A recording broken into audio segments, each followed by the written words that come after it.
नमस्कार दोस्तों। स्वागत है आपका देश संवाद पर। मैं हूं गौरव।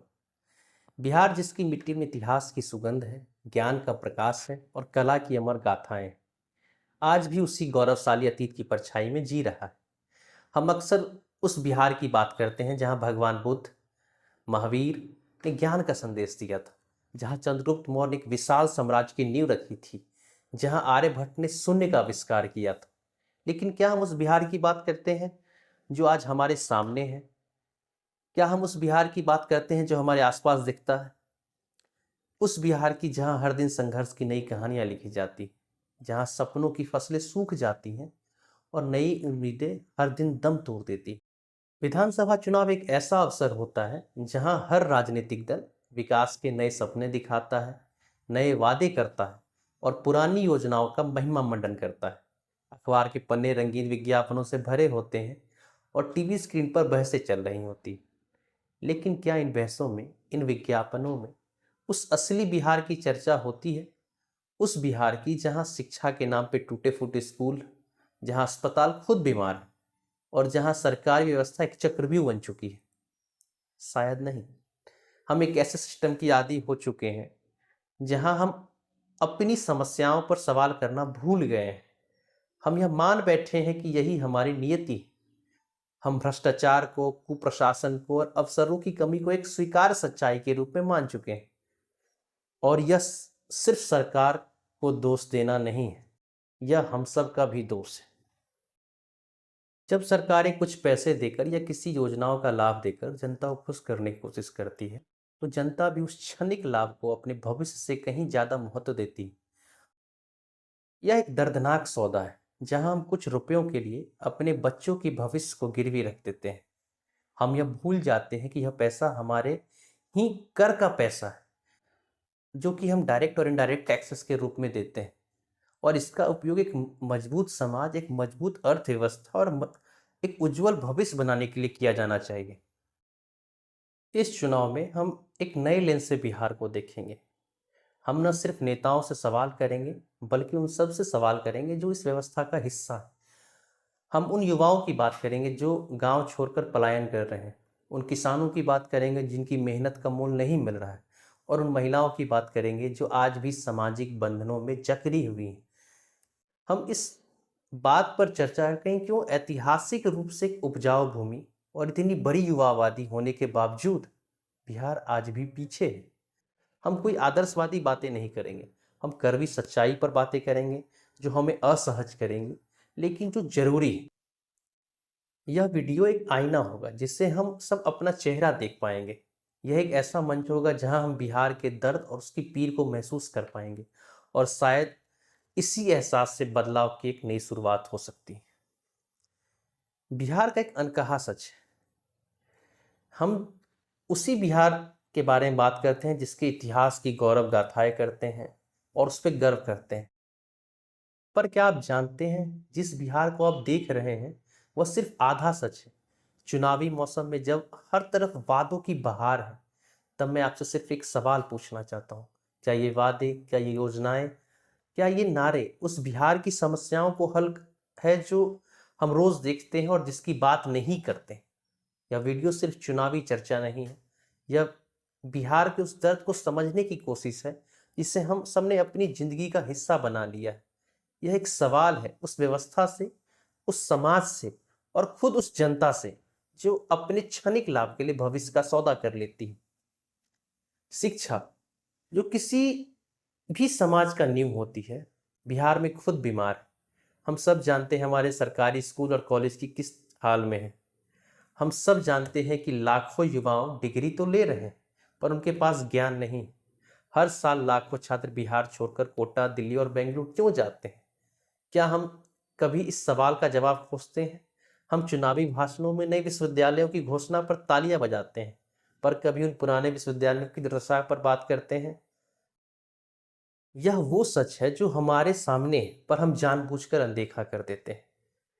मैं अपने ग्रेजुएशन की दिनों को याद करता हूँ और मैं एक प्रत्यक्ष उदाहरण बताना चाहूँगा कि मैं ऐसे विद्यार्थियों को जानता हूँ जो ग्रेजुएट हो चुके हैं, मास्टर्स कर चुके हैं, लेकिन उनको अपना सिलेबस तक नहीं पता है।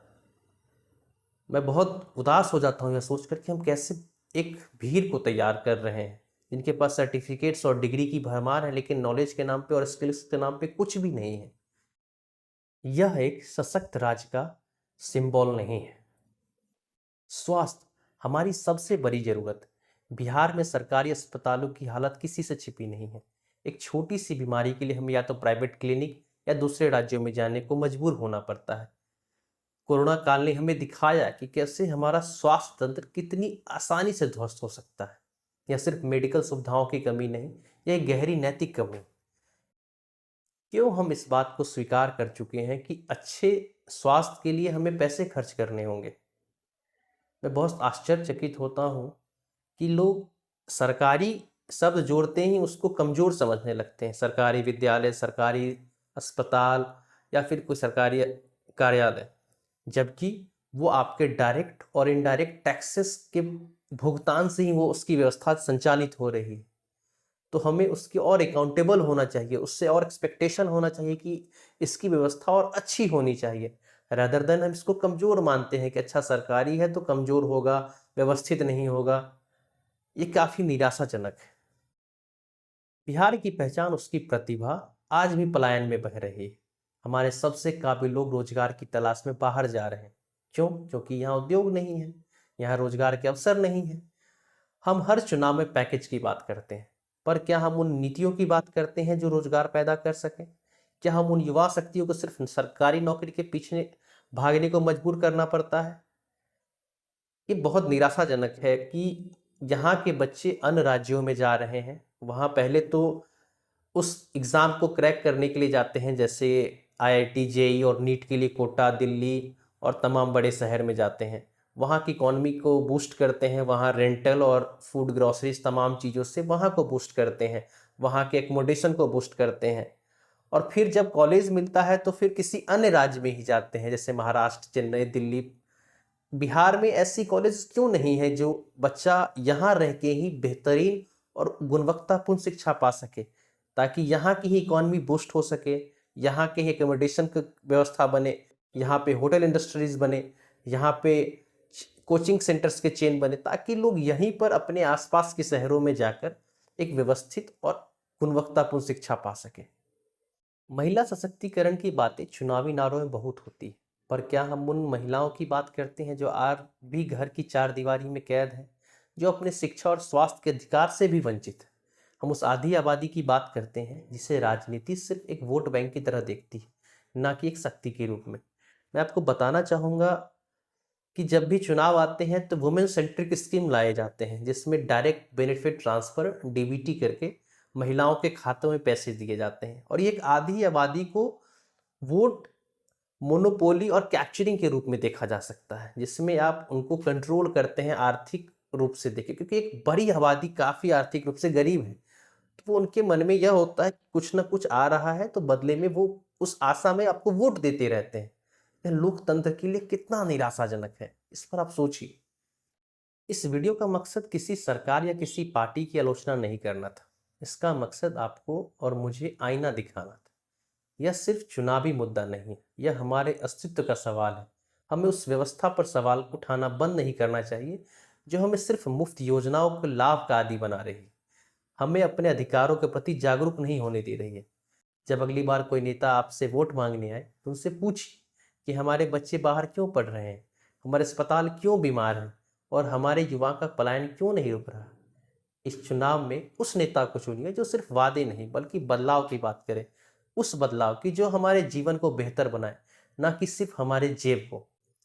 यह सब कहते हुए मुझे डॉक्टर राम मनोहर लोहिया जी की एक बात याद आती है। उन्होंने कहा था कि लोकतंत्र में चुनावी रोटी की तरह है, जिसे समय समय पर पलटना जरूरी है, वरना वह जल जाती है। काफी रोचक बात है ना। यह बात आज भी उतनी ही प्रासंगिक है। जब कोई सरकार या नेता लंबे समय तक सत्ता में रहता है तो व्यवस्था में जड़ता, भ्रष्टाचार और आत्मलोचना का अभाव आ जाता है। बिहार और भारत की राजनीति में भी यही सवाल उठता है कि क्या सत्ता परिवर्तन केवल चेहरों का खेल है या वास्तव में लोकतंत्र को जीवित बनाए रखने का अभ्यास। लोकतंत्र तभी स्वस्थ रहेगा जब जनता समय समय पर सत्ता की रोटी पलटती रहे। देश संवाद का यह वीडियो आपको सोचने पे मजबूर करेगा। अगले चुनाव में वोट देने से पहले एक बार अपने अंदर झांकिए और पूछिए, क्या आप आज भी उसी क्षणिक लाभ के लिए अपने भविष्य का सौदा करने के लिए तैयार हैं? धन्यवाद।